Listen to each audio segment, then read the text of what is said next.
अस्सलाम वालेकुम। मेरा नाम ज़ीशान उस्मानी है। आप अलनाफ़े के ऊपर मेरा फाउंडेशंस ऑफ एआई का कोर्स ले रहे हैं। हम बात कर रहे थे हिस्ट्री ऑफ एआई के ऊपर। 1956-57 के अंदर पहला एडवाइस टेकर इंट्रोड्यूस किया गया प्रोग्राम जो कि इंसानों को असिस्ट करता था और इंसानों को गाइड करता था कोई भी डिसीजन लेने के लिए। मेनली इसका जो डोमेन था वो मेडिकल साइंस था। 1959 के अंदर हर्बर्ट साइमन, एलन न्यूवेल और जेसी शॉ ने पहला जीपीएस इंट्रोड्यूस कराया जिसको हम कहते हैं जनरल प्रॉब्लम सॉल्वर। अगर हम स्ट्रॉन्ग एआई की आगे जाके बात करेंगे या GPT-3 आपने अभी देखा हो रिसेंटली, तो उसकी ये अर्ली अर्ली अवाइल के अंदर एक शक्ल थी। इसके अंदर प्रोग्राम इंसानी तरीक़ाकार को देखते हुए इंसान किस तरीके से प्रॉब्लम को सॉल्व करेगा उसी को फॉलो करते हुए प्रॉब्लम सॉल्व करने की सही करता था। 1959 के अंदर हर्बर्ट गार्लेंटर ने ज्योमेट्री थ्योरम प्रूवर के नाम से एआई का प्रोग्राम बनाया जो कि ज्योमेट्री के जो थ्योरम्स होते हैं उसको प्रूव किया करता था एआई की मदद से। 1959 के अंदर ही आर्थर सैमुअल ने मशीन लर्निंग की टर्म को कोइन किया। जिस तरह हमने देखा कि 1956 के अंदर जॉन मैकार्थी ने दुनिया को एआई की टर्म दी थी, इसी तरीके से 1959 में आर्थर सैमुअल जो कि बाबा मशीन लर्निंग भी कहलाते हैं, इन्होंने मशीन लर्निंग की टर्म दुनिया को दी 1959 के अंदर। 1960 के अंदर जॉन मैकार्थी ने एआई लैब बनाई स्टैनफोर्ड यूनिवर्सिटी के अंदर। 1966 के अंदर automatic language processing advisory committee थी अमेरिका की। ये इसलिए बनाई गई थी कि रशियन से इंग्लिश लैंग्वेज में ट्रांसलेशन कर सकें डिफेंस पर्पस के लिए। इन्होंने डिक्लेयर कर दिया कि जी प्रोजेक्ट हमारा स्क्रैप हो गया और ये हम चीज़ अचीव नहीं कर सकते, ट्रांसलेशन मशीन के ज़रिए, मशीन ट्रांसलेशन या एआई के ज़रिए पॉसिबल नहीं है। और ये जो रिपोर्ट उनकी थी ये बेसिकली बेसिस बनी थी जिसको हम पहली एआई विंटर कहते हैं, जब दुनिया के अंदर लोगों ने एआई के ऊपर एतबार करना छोड़ दिया था, एआई पे फंडिंग रुक गई थी, एआई पे लोगों ने रिसर्च करना बहुत हद तक छोड़ दी थी। 1969 के अंदर डेंड्राल बना। डेंड्राल अमेरिका का दुनिया का पहला सिस्टम था एआई बेस्ड सिस्टम जो खून के अंदर जो इन्फेक्शन होते हैं उसकी तशख़ीस किया करता था। 1973 के अंदर एआई या जनरल सलवे के नाम से एक रिपोर्ट पब्लिश हुई जिसे उर्फ आम में लाइट हिल रिपोर्ट कहते हैं। इसका लिंक भी मैं आप दे रहा हूँ, इस रिपोर्ट को पढ़िएगा, ज़रूर पढ़िएगा और आप देखेंगे कि इसके अंदर जो बातें लिखी हुई वो आज तक किस तरह एप्लीकेबल है।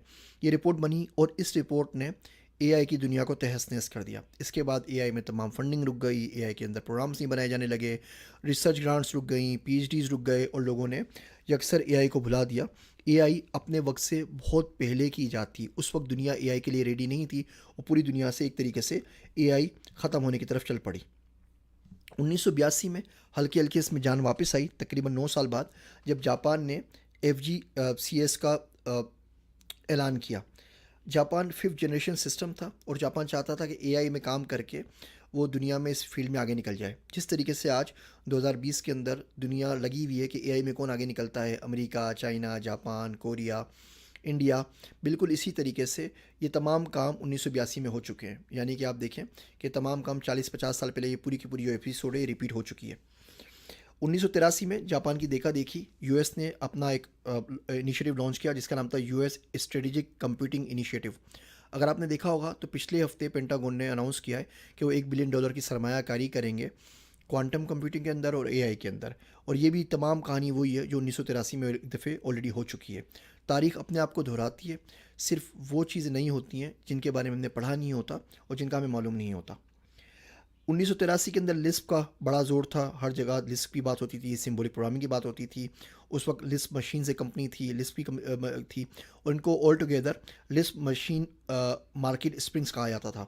उस वक्त उस दौर के अंदर इन दोनों कंपनीज़ ने कोई $1 बिलियन की सरमायाकारी की थी लिस्प मशीन के अंदर। 1987 तक पहुँचते पहुँचते लिस्प मशीन को मेंटेन करना बड़ा मसला बन गया और उसका जो फ़ायदा था इतना ज़्यादा नहीं था और लोगों को उसमें इंटरेस्ट ख़त्म होने लगा और यहाँ से एआई की सेकेंड विंटर की इब्तिदा हुई। लोगों का ट्रस्ट जो पहले ख़त्म हो गया था, फिर वो हल्के हल्के जापान और यूएस के इनिशिएटिव्स के बाद बढ़ना शुरू हुआ था, एक बाद वो फिर रॉक बॉटम में चला गया, बिल्कुल लोगों का वो ख़त्म होना शुरू हो गया। 1989 के अंदर डिजिटल इक्विपमेंट कॉरपोरेशन ने दुनिया का पहला एक्सपर्ट सिस्टम बनाया जिसे एक्सकॉन या R1 कहा जाता है। और यहाँ जो सेकेंड विंटर शुरू हुई थी लिस्ट को ख़त्म होने के बाद, यहाँ से हल्की हल्की उसके अंदर वापस उस कोयलों के अंदर जो बुझ चुके थे हल्की हल्की चिंगारी वापस जलना शुरू हुई। 1990 के अंदर यूएस ने डार्ट प्रोजेक्ट स्टार्ट किया, खलीज की जंग के अंदर उन्होंने ऑटोमेटिक लॉजिस्टिक्स टूल्स के तौर पे सॉफ्टवेयर को इस्तेमाल करना शुरू किया। मगर 1991 तक पहुँचते पहुँचते जापान ने अपना जो FGCS लॉन्च किया था उसको फेल्योर डिक्लेयर करके उसको ख़त्म कर दिया। देखा देखी 1993 के अंदर डार्पा ने भी अपना US स्ट्रेटेजिक कंप्यूटिंग इनिशिएटिव था उसको ख़त्म कर दिया $1 बिलियन के ऊपर ज़ाये हुए, और उन्होंने बोला कि तमाम इसके जो अगराज़ व मकासद हैं वो अचीव नहीं हो सके, और जो गोल हमने सेट किए थे वो बहुत ही ज़्यादा आइडियल थे और वो इस टेक्नोलॉजी और इस हार्डवेयर के साथ मुमकिन नहीं है। और 1993 के बाद तकरीबन लोगों ने समझ लिया कि अब एआई के अंदर कोई जान नहीं है, एआई में पीएचडी नहीं करनी चाहिए, एआई में फंडिंग नहीं करनी चाहिए, बिकॉज हम बिलियंस ऑफ डॉलर्स लगाने के बाद देख चुके हैं कि एआई जो चीज़ हमसे हासिल करना चाहते हैं वहाँ तक नहीं पहुँच पाती। भला हो 1997 में IBM डीप ब्लू का, जिसने शतरंज के मुकाबले में आलमी चैम्पियन गेरी कैस्परोव को हरा दिया। इसकी वीडियो मैं शुरू में आपको दिखा चुका हूँ बड़ी डिटेल के अंदर।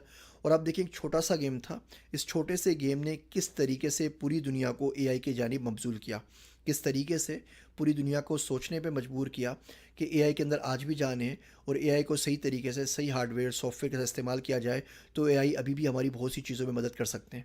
ये छोटे छोटे गेम होते हैं, ये इसलिए ज़रूरी होते हैं कि इसकी वजह से इन्फॉर्मेशन बहुत दूर तक जाती है, इसकी वजह से लोगों का इंटरेस्ट बढ़ता है, इसकी वजह से लोग जान पाते हैं, पहचान पाते हैं कि एआई को अपनी रोज़मर्रा ज़िंदगी के अंदर वो किस तरह इस्तेमाल कर सकते हैं।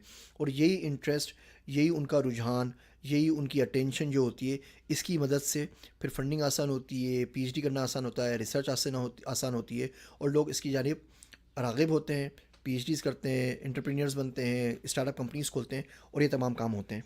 अभी हम 1997 तक पहुँचे, इस बात को अगली वीडियो में आगे बढ़ाएंगे। ये बात मैं बड़े वसूख से कहता हूँ कि इससे ज़्यादा कंसाइज एआई की हिस्ट्री आपको शायद ही किसी और कोर्स में ऑनलाइन मिल सके या किसी किताब में मिल सके। आइए इस बात को यहाँ ख़त्म करते हैं 1997 के ऊपर, और अगले सालों को अगली वीडियो के अंदर डिस्कस करेंगे।